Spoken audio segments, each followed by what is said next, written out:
Occupy Sacramento, days 2 through 5. Participating in the first weekend and my arrest. On October 3rd, when I first heard about the plans to occupy Sacramento, I had also been thinking about going from Davis to San Francisco to participate in the Occupy the Fed, to focus on ending or nationalizing the privately owned Federal Reserve. I knew I wanted to participate heavily in one of these two local occupations, and decided to go with Sacramento so I could spend more time there, and simultaneously focus on local and other issues. The first day, October 6th, I mostly just participated in marches, enjoyed the self-chosen speakers, and had some individual discussions, and did my best to record the event as a citizen journalist. But this weekend, I took less video footage and got more involved.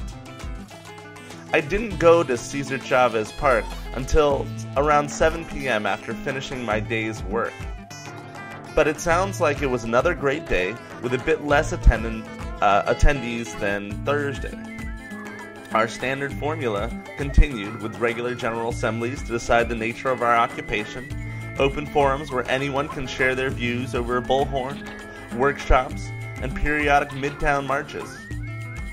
Friday night, when the park closed at midnight, many people began to occupy the public park after hours, but most left after the first warning to disperse.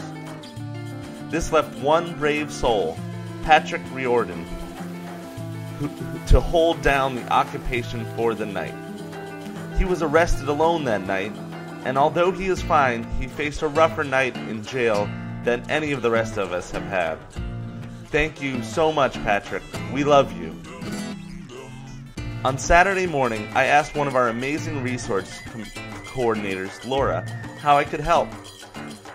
And so I began the creation of an official information booth for Occupy Sacramento, so the media team could focus their energy on all their publication and online presence.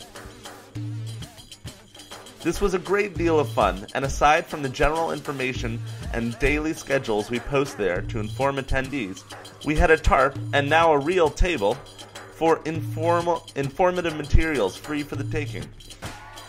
About half of the table is dedicated to more, quote, official materials generated by the group, like the Occupy Sacramento newsletter, flyers, and the first official statement by Occupy Wall Street. The other half of the table is reserved for anyone to leave any materials they wish to share.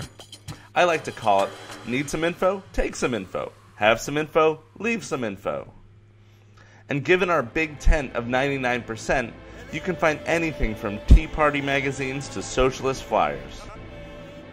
Throughout the day, Occupy Sacramento continued to hold general assemblies, open forums, workshops, art and music sessions, and marches. At midnight, around 30 of us sat down just inside one corner of Cesar Chavez Park to remain after it closed. We performed this civil disobedience in defense of our rights to freely assemble in this public park and freely speak with one another. After some private discussion and planning by the handful of Sacramento police officers already on the scene, a couple dozen police vehicles all rolled in together.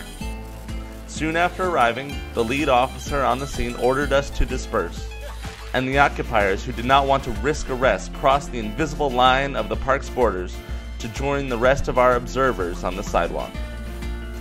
This left 14 citizens sitting with signs and most of our hands clearly visible, continuing to chant things like, "Police are the 99%. After one or two more warnings by the police for us to disperse, a few dozen police officers surrounded the sit-in. They wore helmets and held clubs and at least one pepper spray paint gun, which I remember seeing. But my 13 brothers and sisters and I all successfully remained completely nonviolent, and our respect to the police was once again reciprocated. None of us were harmed during our arrests, and the hardest part tended to be the discomfort, fatigue, and boredom of sitting in jail all night. Although some of us were released from jail earlier, I was released around noon the next day after almost 12 hours in police custody, but safe and sound.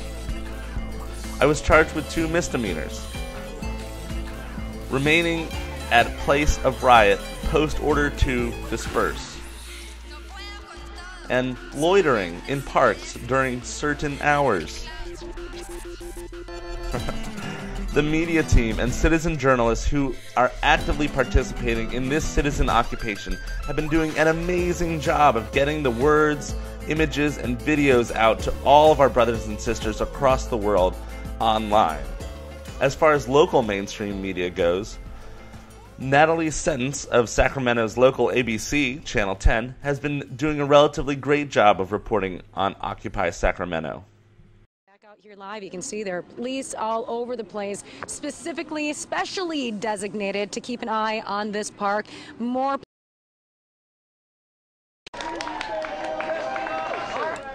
Protesters were arrested again last night for failing to leave Chavez Park after it closed at midnight. 14 were arrested and released before noon today. 3 of them are the same people arrested in a group of 20 on Thursday night. We're told all of them are back at the park once again. That's where we find News 10's Natalie Sentence, who's been covering the protests every day since they started. Natalie, what can we expect tonight? Nick, tonight you can expect more of the same, but when you look at what's going on right now, it is anything but the way it was just a few hours ago. No chanting, no signs being held, no marching at all. Right now, people quietly meeting together. Instead of chanting, they decided to use today to reorganize, doing a lot of meetings. If you look to your left, you'll see how much more organized and sophisticated they've become with tents everywhere. They're even holding a potluck, and they have a lot more media and a lot more people planning to show up, showing that they're not going anywhere anytime soon. At night, they pack all this stuff up so it won't be confiscated when the park closes, then reset everything back up at 5 a.m. Supplies go, but people stay. 20 were arrested Thursday night, another 14 last night. Of them, 3 were arrested both times, such as Sean Thompson. We're fighting for civil liberties and civil rights, and we're fighting to stand up for our First Amendment right to stand up for what we believe in. And that means going to jail as many times as possible. How many more times do you have left in you? I'm going to go back to jail as many times as it takes to get the point across. No, but will he be here tonight again and get arrested a third time? Well, that's to be seen. And Sean is being heralded as a hero to Occupy groups across the nation, live streaming messages of support. Now, whether people will come out here and spend the night tonight has yet to be seen. In about an hour, they're going to make that decision. But I tell you what, you back out here live, you can see there are police all over the place, specially designated to keep an eye on this park.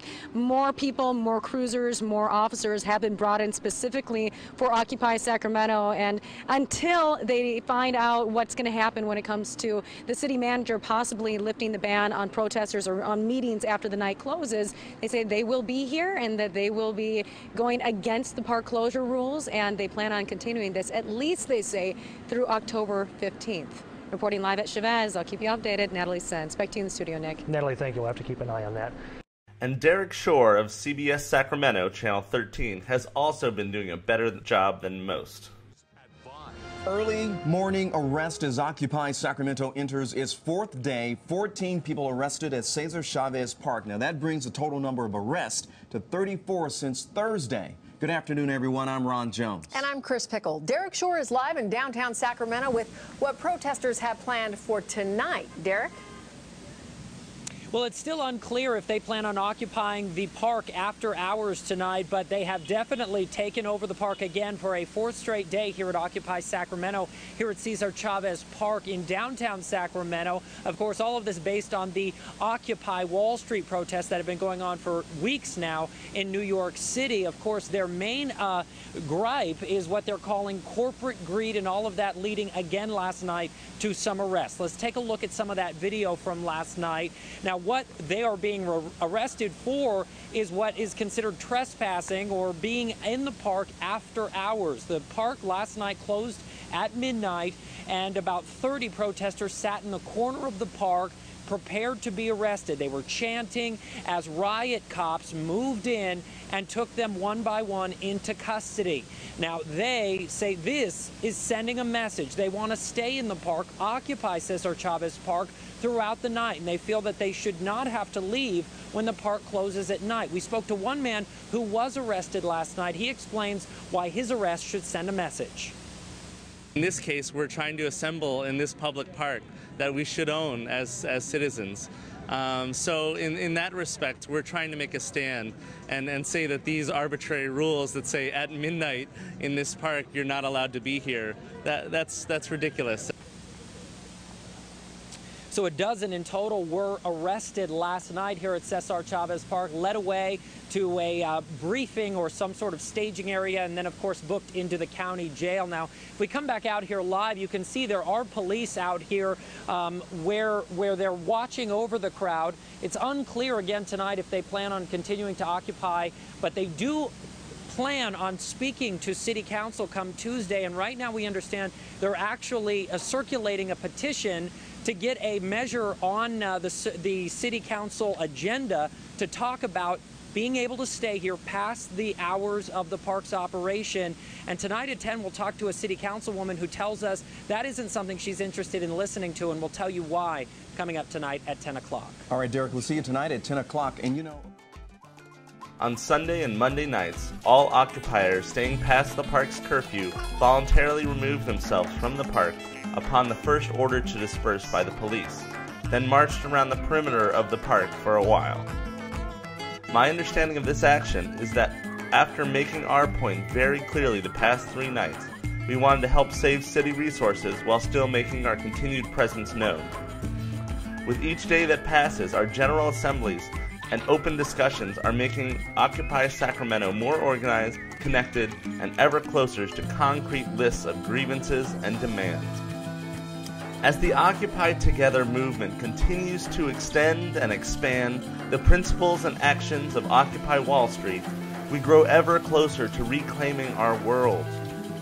Just in case these really are the beginning seeds of a true American revolution, the rest of the 99% needs to join us and help direct it in the ways we can all agree upon.